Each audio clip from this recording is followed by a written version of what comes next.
thank you once again for making time for us today for this conversation.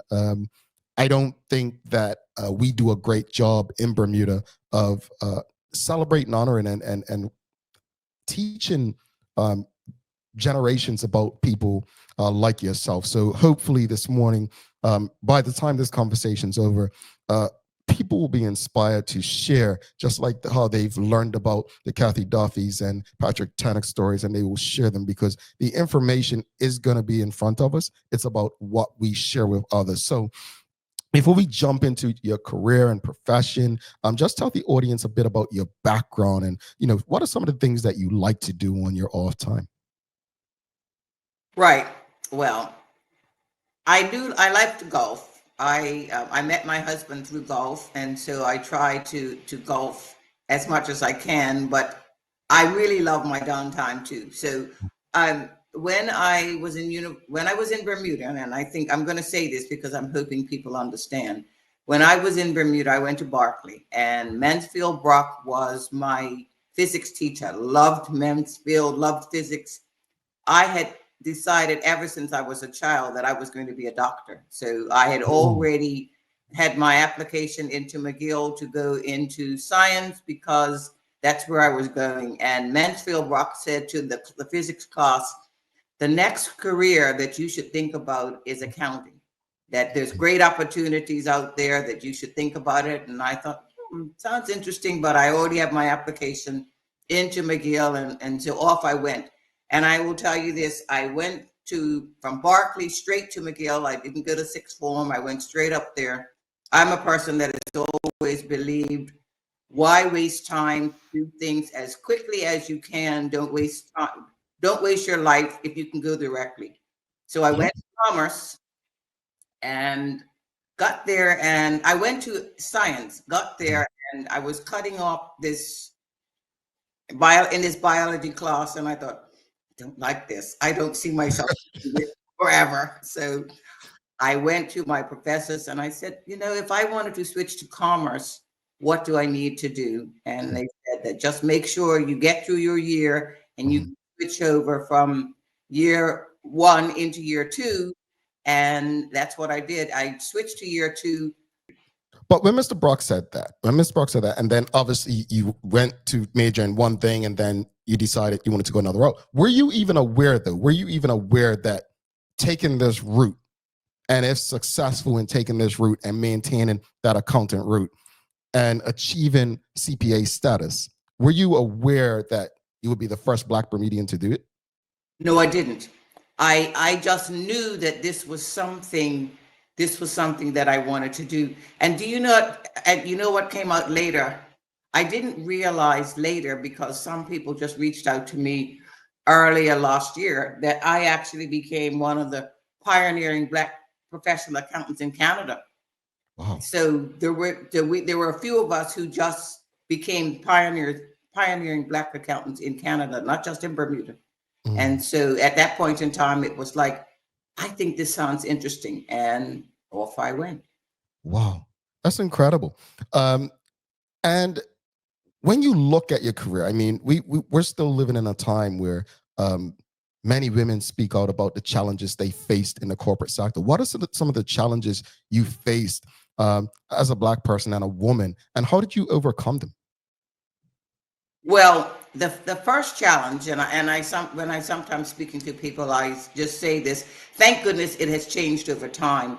When I was in university, you had to go and work with firms of professional accountants. So you had to go to interviews, and I remember I ticked off about four of the big four accounting firms, and I went to this interview, and the gentleman told me that he was not going to invite me for a second interview because he thought that women only were there looking for husbands, and therefore I wasn't going to finish my degree.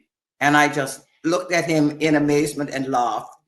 But I went to another firm, and they said they were going to offer me the job because they believed women were going to be the future. And they said if we worked out really well, they would hire some more women after that.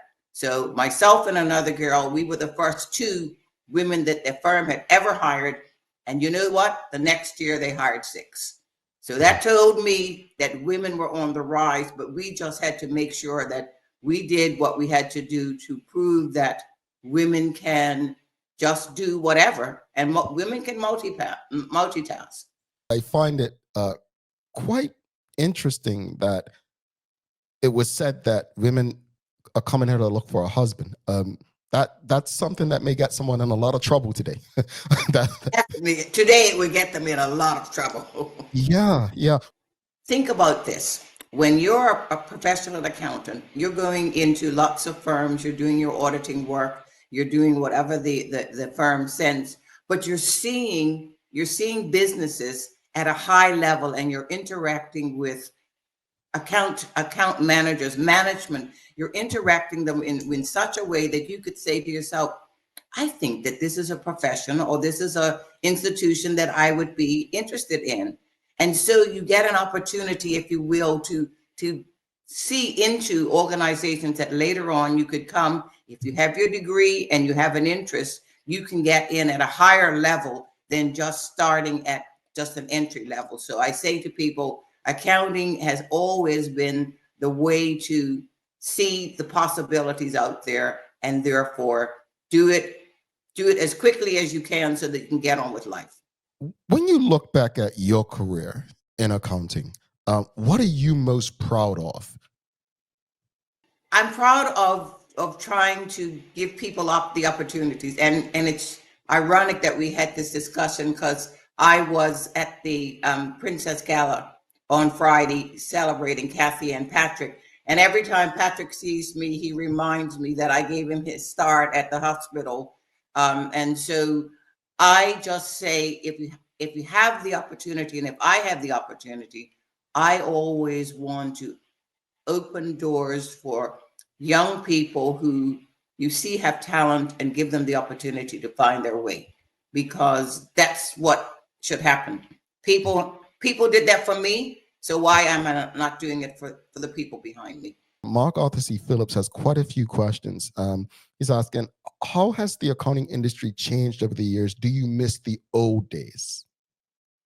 Well, no, in the sense that, yes, maybe when we first started, accounting was auditing, and I must admit, I just saw it evolving. Even before, when I left Canada, I started to get involved in statistical sampling and computers, etc. It was changing then. Look at it now. I mean, accounting firms, they do. I mean, I did tax work before I left Canada. I see now that firms are doing engagements where they get more involved in a management, sometimes management roles. I think the one thing that I realized that accountants have always strived to make sure that we didn't do is that we have to we do audits, we do things where we say to the public, we've looked at this firm and we're satisfied that the results that you see are fair.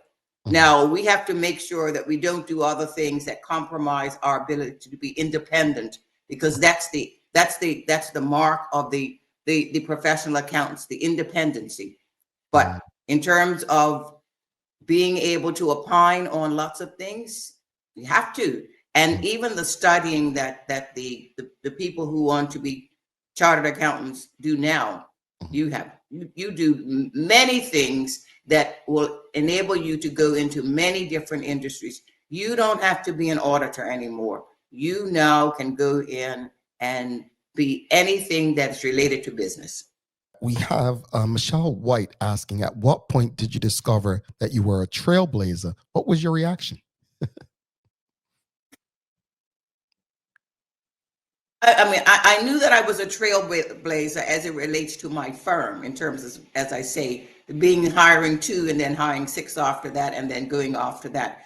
I didn't realize that I was the first chartered accountant a chartered professional accountant, Black, in Canada, until someone reached out to me. They were doing a project in Canada trying to do this research.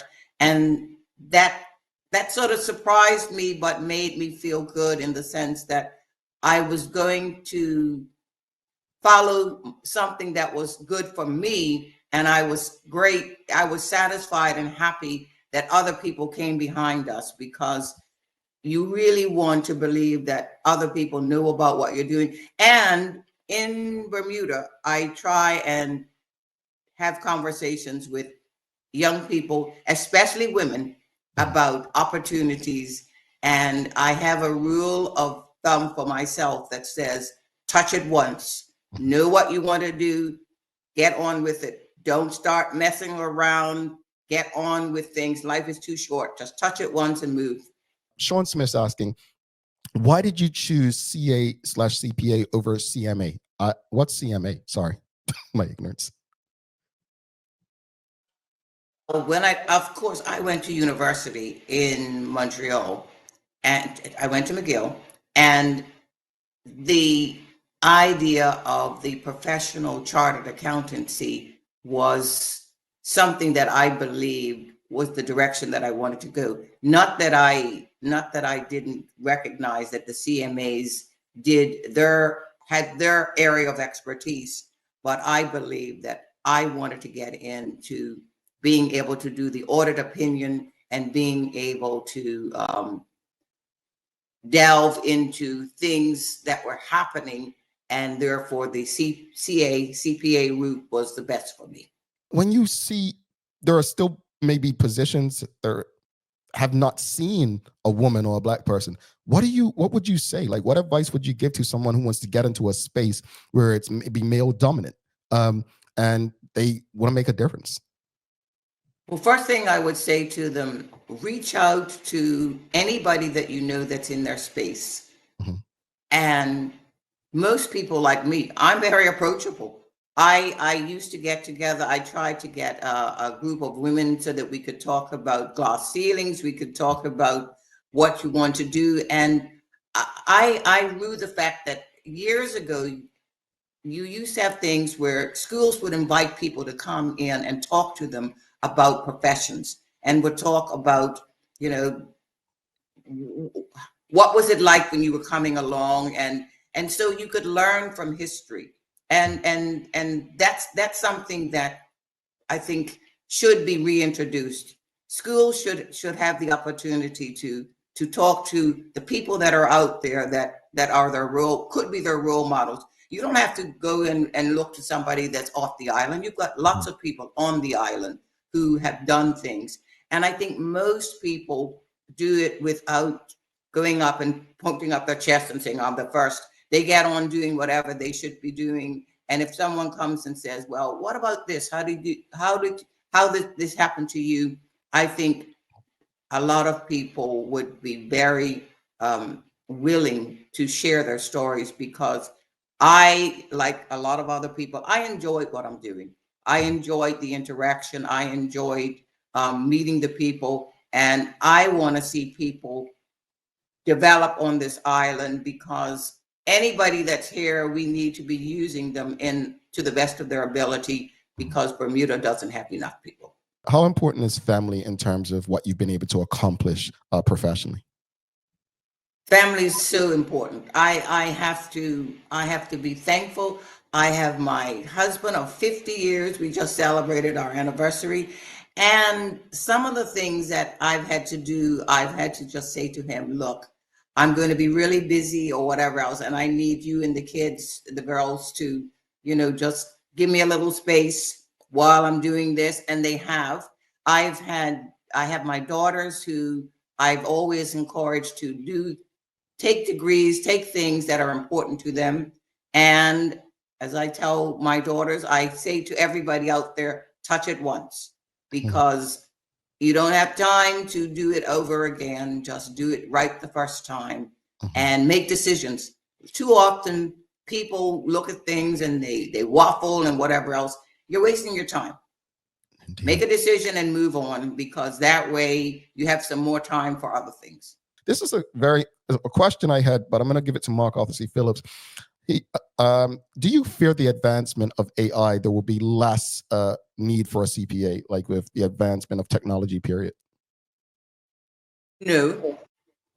what I think, it's funny because I've had this conversation with my grandson who's starting to be an actuary, and we were talking about using AI to do some things that you normally would have done differently. And I think what has to end up happening is that I think the profession will start to say, okay, what can our AI tell me about how to tackle this, or how to use information to the ability of our profession.